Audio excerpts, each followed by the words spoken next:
পরিস্থিতি কেন এমন হলো এটা আল্লাহ বলতে পারে, আমি বলতে পারি। তবে এটা বলতে পারি যে স্ট্যান্ডিং কমিটির স্থায়ী কমিটির সদস্য হিসেবে ঢাকা শহরে কিন্তু আমি দাঁড়িয়েছি। আর আমার বিরুদ্ধে কয়েকজন প্রার্থী আছে, তাদের মধ্যে কেউ আজে বাজে কথা বলছে আর কি।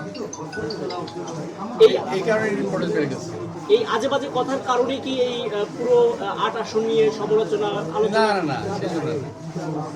ও নিজেকে একটু আমার সঙ্গে পাল্লাতে নিজেকে একটু হাইপে রাখতে চাচ্ছে, একটু আলোচনা রাখতে চাচ্ছে। কি মনে করছেন? আমরা এর আগেও আওয়ামী লীগ আমল নির্বাচনকে দেখছি যে দুই একটা আসনে এরকম ঘটনা ঘটছিল যে অনেকের সাথে সেগুলো কথা বলা যাবে না। ওকে, আশঙ্কা মনে করছেন কিনা এই নির্বাচনে যে কোনো রকমের ভোট কারচুপি বা আমরা শুনছি যে মহিলা বোরকা অনেকগুলো তৈরি করা হয়েছিল, এইসব ব্যাপার নিয়ে যদি বলতেন যে কোনো আশঙ্কা আছে কিনা?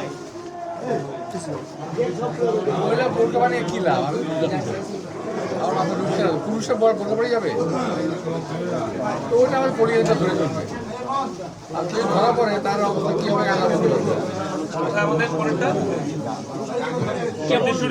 কেমন আশাবাদী হচ্ছেন যে এই নতুন একটা ছেলের আপনার বিরুদ্ধে প্রতিদ্বন্দ্বী হিসেবে নিশ্চয়ই জানেন নাসিরউদ্দিন পাটোয়ারি না না, একজনকে না, আরো আছে না, আরো আছে, রাস্তে মার্কে আছে, তারপর একটা কি আছে, আরো আছে। এখন প্রার্থী হতে কার আপত্তি নাই। আপনাকে নিয়ে বেশ কিছু কথাবার্তা বলে, যেটা হচ্ছে নাসিরউদ্দিন পাটোয়ারি আমাকে নিয়ে কথা বললে তো তার লাভ।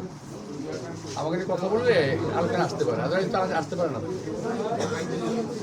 গত আওয়ামী লীগ আমলে হিরো আলমও দাঁড়িয়েছিল, সে তার চোখে ৮ আসনকে তিনি ওই নিজের সাথে তুলনা করে দেখতে পেয়েছেন, এরকম একটা ব্যাপার স্ট্যাটাস দিয়েছিল। হিরো আলম যে তার শূন্যতা ঢাকা ৮ আসনে একজন পূরণ করছে।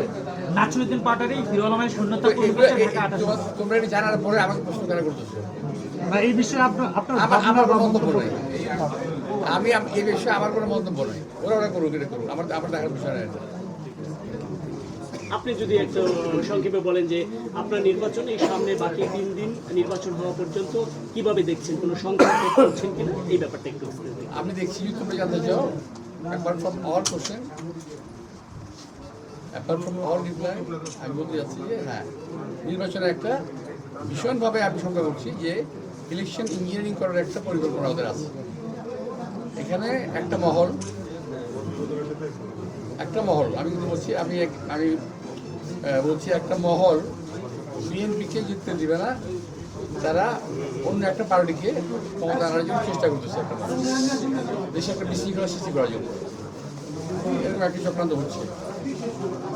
সেটা আপনারা কিভাবে মোকাবেলা করবেন? ওরকম যদি হয়, দেশের যদি হয় তার পরিস্থিতি ভালো হবে না। বিকজ এই দেশের মানুষ বহু কষ্টে, অনেক ত্যাগ, অনেক রক্ত, অনেক এর বিনিময়ে ভোটের অধিকারটা পেয়েছে। এই ভোটের অধিকার যদি কিছু ত্যাগ করে নিতে চায়, এই দেশের মানুষ সাথে